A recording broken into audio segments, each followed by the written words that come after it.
What is happening, everyone? It's your boy Manny, and welcome back to episode 32 of Manny's Food Channel.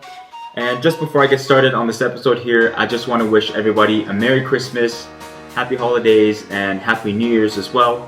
Hopefully all of you are enjoying your holidays right now and staying safe amongst these crazy times that we're currently having right now. But for today's episode, I'm going to be making a dish that is just perfect for the kind of time, season, and weather that we're currently having. There's no better time to celebrate Christmas food than to make an eggnog. However, this is not your ordinary eggnog. I decided to combine two different kinds of recipes together and build something that's extremely easy and simple to execute that is perfect for a very crazy and hectic schedule. So for today's episode, I'm going to be making a Eggnog Panna Cotta with a little bit of candy cane crumble, garnished with just a touch of chantilly cream as well as some passion fruit. Now, despite the fact that Christmas is probably the busiest time of the year for almost everybody, it's still no excuse not to enjoy delicious and fantastic food that not only put you in a coma, but that's also enjoyed by your friends and family. So with this recipe here, it takes no more than 30 minutes to execute. You prepare it, you leave it in the fridge, you forget about it, and come back when you're about to serve it and enjoy it with your friends and family around you. So without further ado, time to get cooking. So to start off, we're gonna make the eggnog mix. This recipe here is gonna be a little bit different because I'm gonna be adding different ingredients to kind of cut down the preparation to make this eggnog. So first what I'm gonna do is I'm gonna add some eggs into my bowl. Now we're not gonna be cooking this, but just like any other method, for example, if we're making ceviche, you would add acid to it. I'm going to do the same thing here. So I'm just going to give this a mix. And then next up, I'm going to zest one lemon. So it's going to do one of two things. First, it's going to help cook off that rawness from the eggs. And second, it's going to elevate the flavor of the eggnog and add a touch of acidity. And if you decide that you want to use this as your drinking recipe, rather than making it into a panna cotta, then you can certainly do that. But zest out one lemon into your egg mix and make sure you whisk it until it has a very light fluffy color and texture, and then we'll move on to adding in the rest of the ingredients and incorporating those as well. So my next step is going to be to add in the evaporated milk. I'm going to add in each ingredient one at a time, so that way I make sure all the ingredients are well incorporated. So like I mentioned earlier, this recipe is a little bit different because we're not going to be cooking the ingredients out. And rather than adding in multiple ingredients, it's just easier and faster to add ingredients into your eggnog that are already incorporated for you. So here I have condensed milk. I'm not going to add in any granulated sugar or any other sugars or sweeteners because condensed milk is extremely sweet. So I'm just going to toss in one can here and give it a really nice mix. And then finally, once all your ingredients are well mixed, toss in some ground nutmeg. Now I wouldn't add too much. Nutmeg is one of those spices that if you add just a little bit, it goes a very long way. If you add too much, it overpowers the flavor of whatever it is that you're either cooking or mixing in it. So I added probably around a quarter of a teaspoon, maybe even less than that. Just enough so that I can have that hint of nutmeg in the background. And at this point, you can certainly add any other spices or ingredients that you want to in there as well. Another thing I would add would be maybe some ground cinnamon to kind of give it that touch of spice and that fragrance that comes from cinnamon. So at this point, your eggnog is ready.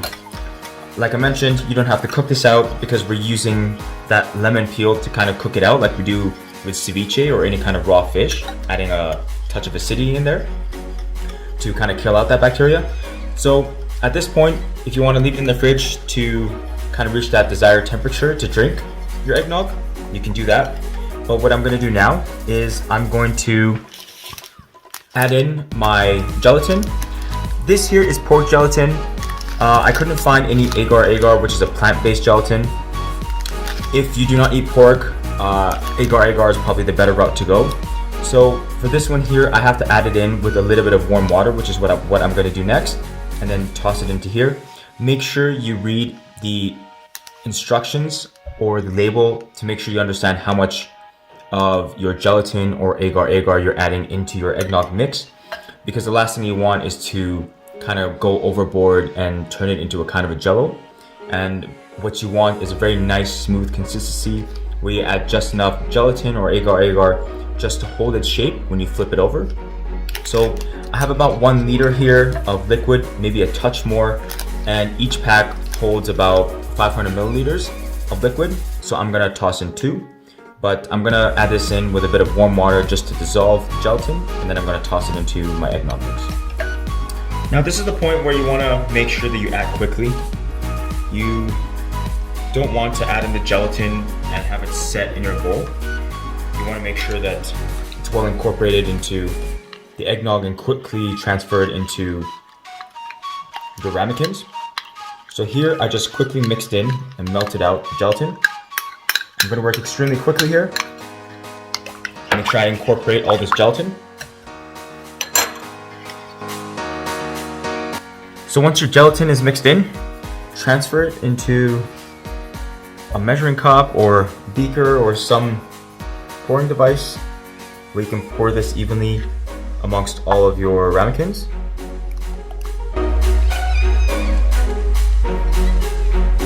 And then next up, you want to evenly distribute your eggnog mix to your ramekins. And don't fill it up too high, maybe do it around 3/4 of the height of the ramekin. And then we're going to leave this in the fridge to set for probably around 2 hours. It just depends on how big your ramekins are and how much liquid you poured into your ramekin. It might take a little bit longer, it might take a little bit less. So once I've done this, I'm going to toss it in the fridge and we'll move on to the crumble.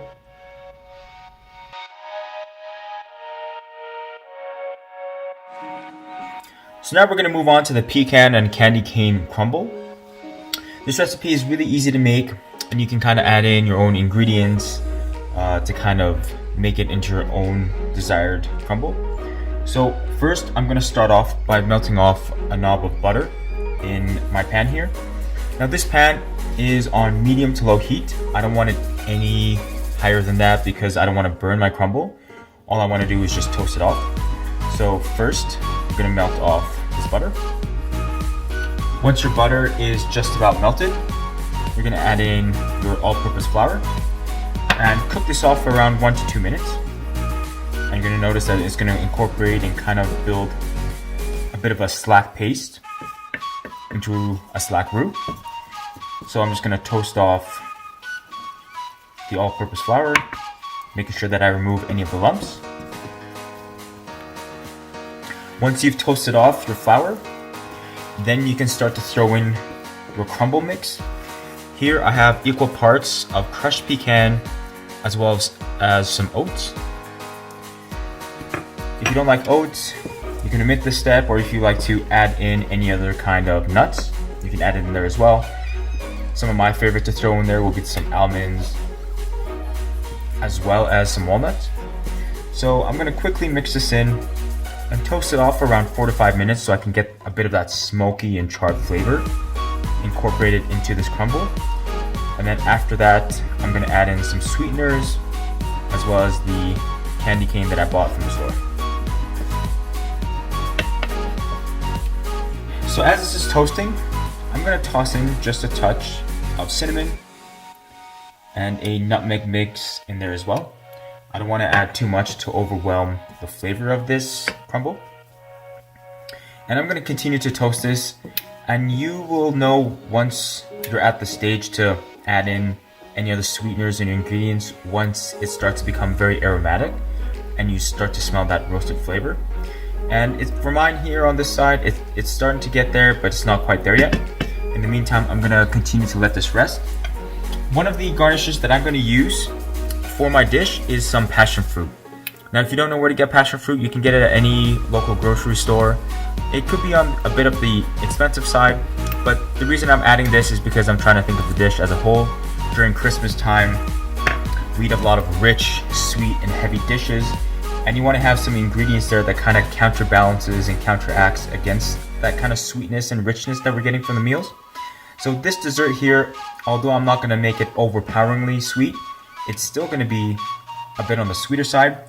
So what this passion fruit is going to do is it's going to extract that really citrus flavor that's in this fruit and kind of balance out the dish as a whole to kind of cut down the richness and the sweetness that comes from the eggnog panna cotta.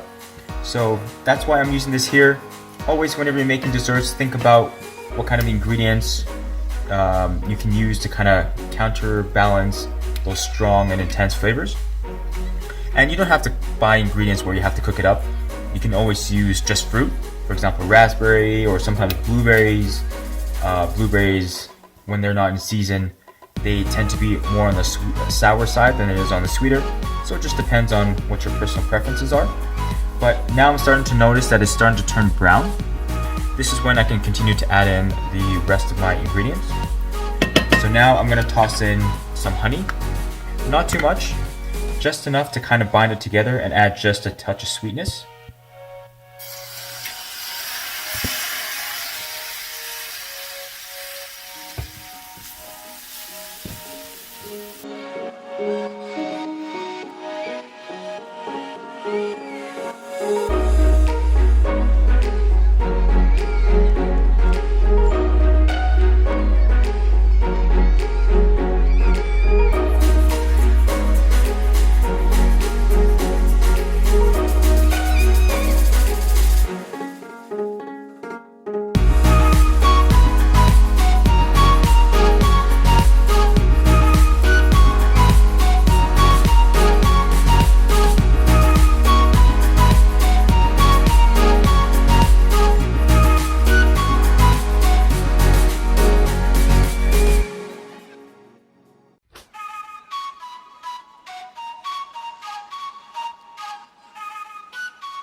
I think it's fair to say that 2020 has definitely been a very interesting year for all of us.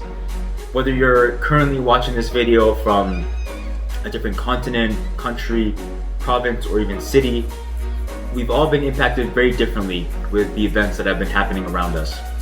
But despite the difficulties, hurdles, or even unknowns that we've all had to endure and go through in 2020, Christmas, whether you celebrate it or not, is a time to get together with your friends and family, hopefully with the restrictions permitting, just to be grateful and thankful for everything that we have gone through and experienced in 2020, and hopefully bring that forward to have an amazing and prosperous 2021. So before I do my taste test here, I just want to once again wish you all a very Merry Christmas, Happy Holidays, and an amazing, exciting, prosperous 2021. And I hope all of you are enjoying my videos. A lot of my inspiration comes from different people that I meet, different ingredients that I see, just to show that despite our differences and no matter what side of the country you're on, you can always draw inspiration and have one commonality amongst everybody in the world, and that's the food that we see on the plate. So without further ado, time to have my taste test and see how it is. Cheers.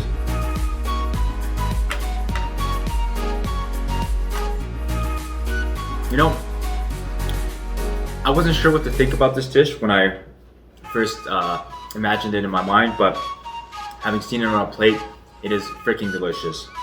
The panna cotta is very smooth, not too sweet, and we added just enough gelatin so that we don't have that kind of jello texture, but it still holds its shape very nicely.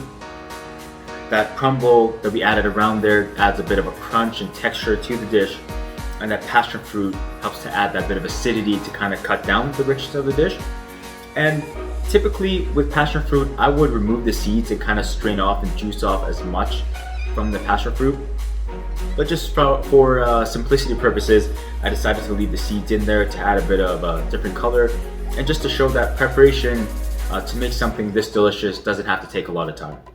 So I really hope you enjoyed this video. If you did enjoy this video, please give my video a thumbs up, subscribe to my channel, and once again, Merry Christmas, Happy Holidays, and I genuinely hope that every single one of you have an amazing, prosperous, exciting 2021, and hopefully I can continue to deliver on new recipes.